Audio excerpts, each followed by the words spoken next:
इस अध्याय में अर्जुन प्रकृति और पुरुष, क्षेत्र और क्षेत्रज्ञ तथा ज्ञान और ज्ञान के लक्ष्य के विषय में श्री कृष्ण से जानना चाहते हैं। दोस्तों, इस अध्याय को समझने में मुझे काफी समय लगा। आशा करता हूँ मैं इसको सही ढंग से आसान शब्दों में आपको समझा सकूंगा। प्रकृति एक तो हमारे चारों ओर है जिसे हम नेचर कहते हैं, लेकिन उसी प्रकार एक प्रकृति हमारे अंदर भी स्थित है जिसका उद्देश्य ज्ञान हासिल करना है।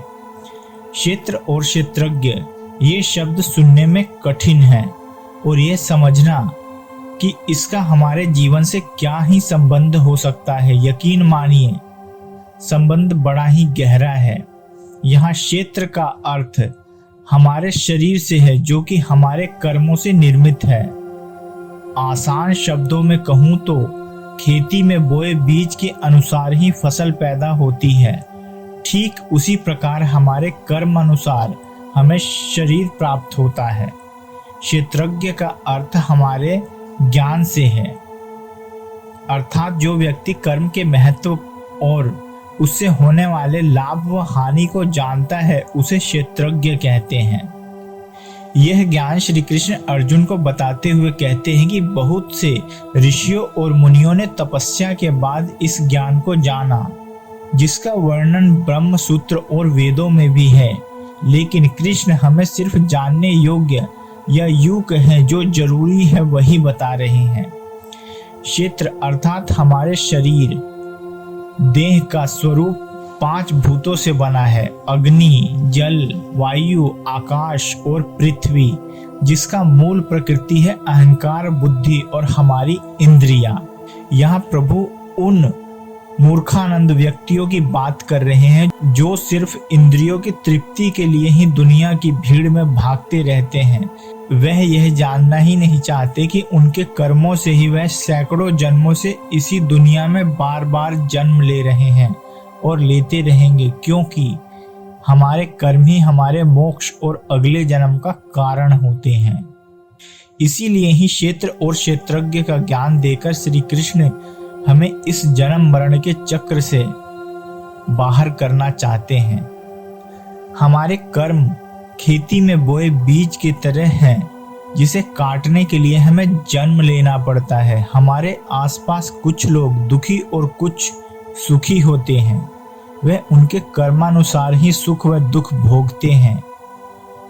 दोनों ही स्थिति में जन्म तो लेना ही पड़ता है, क्योंकि कर्म अच्छा करोगे तो अच्छा पाओगे और बुरा करोगे तो बुरा ही पाओगे।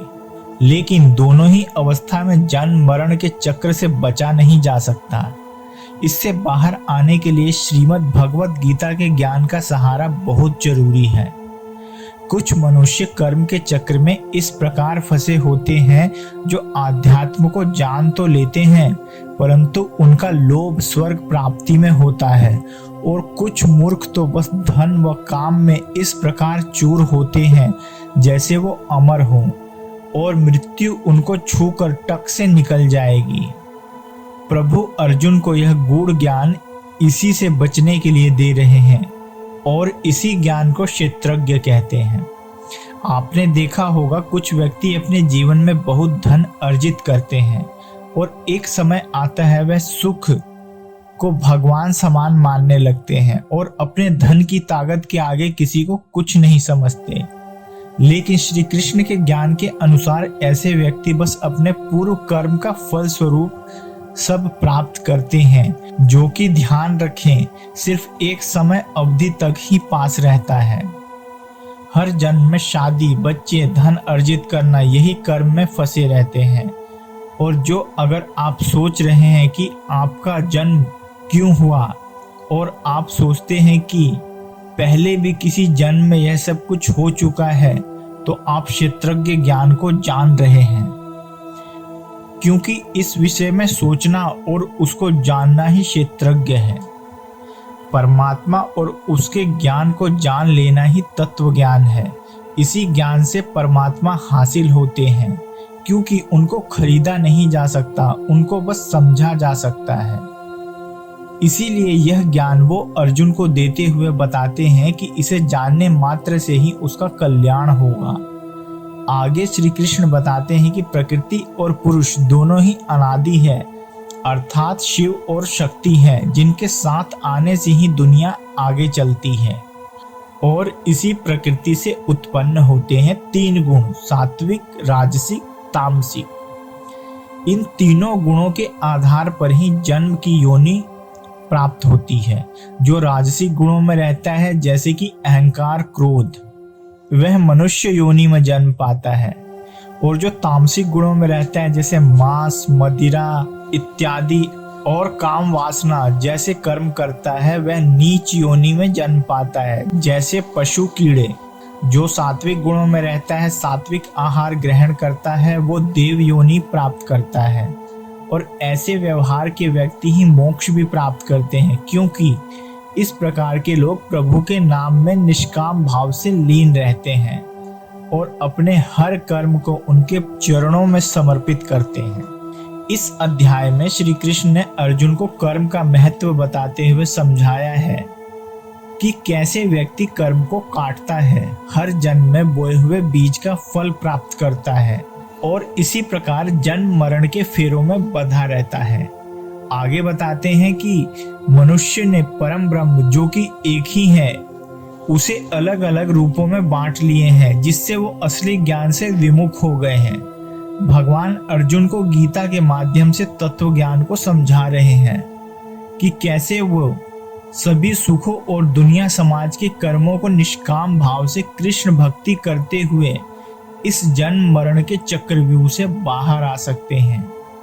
तो दोस्तों, अब हम चलते हैं कुरुक्षेत्र की रणभूमि में और सुनते हैं अध्याय 13, क्षेत्र क्षेत्रज्ञ विभाग योग।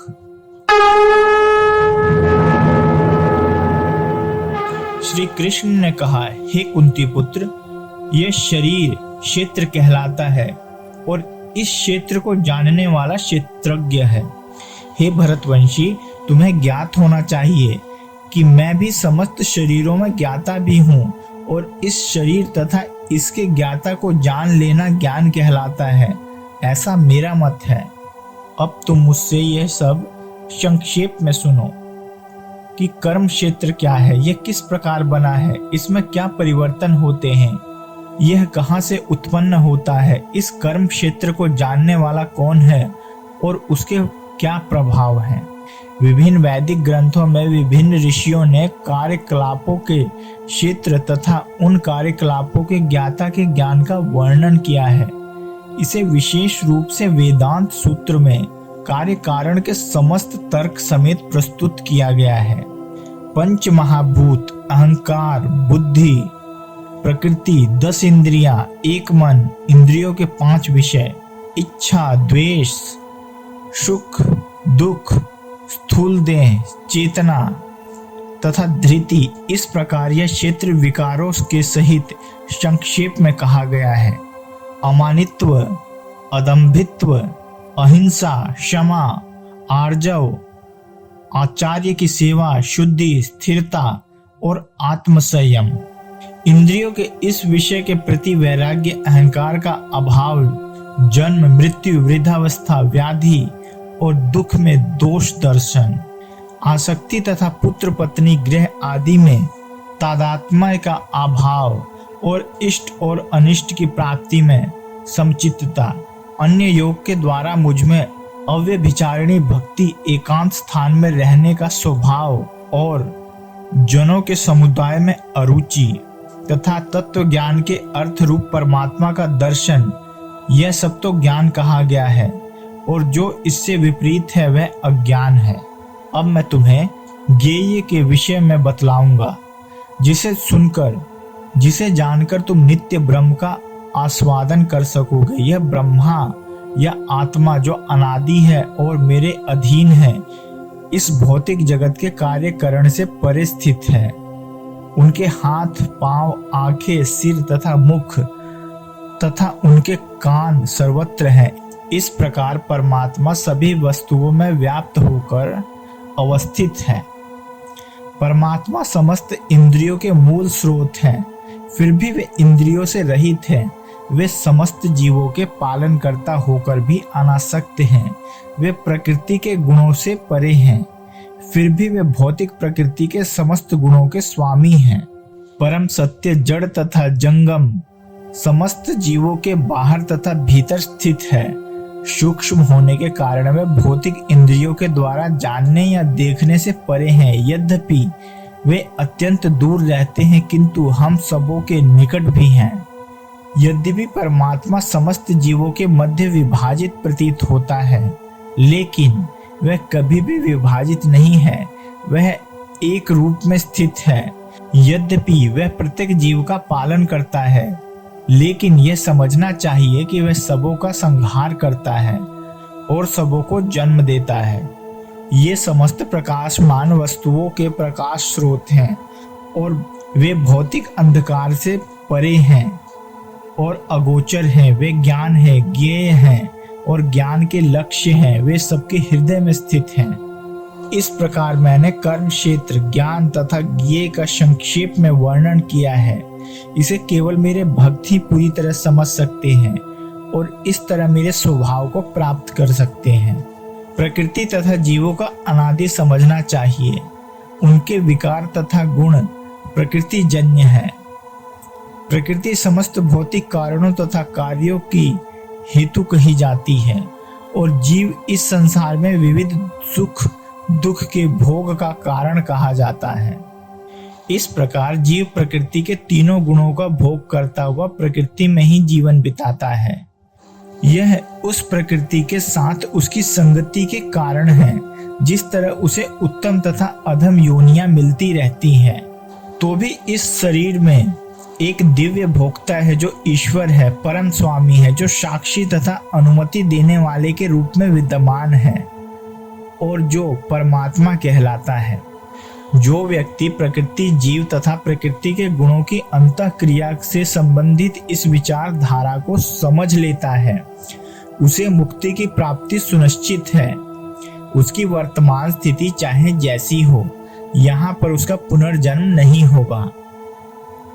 कुछ लोग परमात्मा को ध्यान के द्वारा अपने भीतर देखते हैं, तो दूसरे लोग ज्ञान के अनुशीलन द्वारा, और कुछ ऐसे हैं जो निष्काम कर्म योग द्वारा देखते हैं। ऐसे भी लोग हैं जो यद्यपि आध्यात्मिक ज्ञान से अवगत नहीं होते, पर अन्यों से परम पुरुष के विषय में सुनकर उनकी पूजा करने लगते हैं। ये लोग भी प्रामाणिक पुरुषों से श्रवण करने की मनोवृत्ति होने के कारण जन्म तथा मृत्यु पथ को पार कर जाते हैं। हे भरतवंशियों में श्रेष्ठ, यह जान लो कि चर तथा अचर जो भी तुम्हें अस्तित्व में दिख रहा है, वह कर्म क्षेत्र तथा क्षेत्र के ज्ञाता का संयोग मात्र है। जो परमात्मा को समस्त शरीरों में आत्मा के साथ देखता है और जो यह समझता है कि इस नश्वर शरीर के भीतर न तो आत्मा है न ही परमात्मा कभी भी विनिष्ट होता है। जो परमात्मा को समस्त शरीरों में आत्मा के साथ देखता है और जो यह समझता है कि इस नश्वर शरीर के भीतर न तो आत्मा न ही परमात्मा कभी भी विनिष्ट होता है, वही वास्तव में देखता है। जो व्यक्ति परमात्मा को सर्वत्र तथा प्रत्येक जीव में समान रूप से वर्तमान देखता है, वह अपने मन के द्वारा अपने आप को भ्रष्ट नहीं करता। इस प्रकार वह दिव्य गंतव्य को प्राप्त करता है। जो यह देखता है कि सारे कार्य शरीर द्वारा संपन्न किए जाते हैं, जिसकी उत्पत्ति प्रकृति से हुई है, और जो देखता है कि आत्मा कुछ भी नहीं करता, वही यथार्थ में देखता है। जब विवेकवान व्यक्ति विभिन्न भौतिक शरीरों के कारण विभिन्न स्वरूपों को देखना बंद कर देता है और यह देखता है कि किस प्रकार जीव सर्वत्र फैले हुए हैं, तो वह ब्रह्म बोध को प्राप्त होता है। शाश्वत दृष्टि संपन्न लोग यह देख सकते हैं कि अविनाशी आत्मा दिव्य, शाश्वत तथा गुणों अतीत है। हे अर्जुन, भौतिक शरीर के साथ संपर्क होते हुए भी आत्मा न तो कुछ करता है और न लिप्त होता है। यद्यपि आकाश सर्वव्यापी है, किंतु अपनी सूक्ष्म प्रकृति के कारण किसी वस्तु में लिप्त नहीं होता। इसी तरह ब्रह्म दृष्टि में स्थित आत्मा शरीर में स्थित रहते हुए भी शरीर से लिप्त नहीं होता। हे भरतपुत्र, जिस प्रकार सूर्य अकेले सारे ब्रह्मांड को प्रकाशित करता है, उसी प्रकार शरीर के भीतर स्थित एक आत्मा सारे शरीर को चेतना से प्रकाशित करती है। जो लोग ज्ञान के चक्षुओं से शरीर तथा शरीर के ज्ञाता के अंतर को देखते हैं और भव बंधन से मुक्ति की विधि को भी जानते हैं, उन्हें परम लक्ष्य प्राप्त होता है।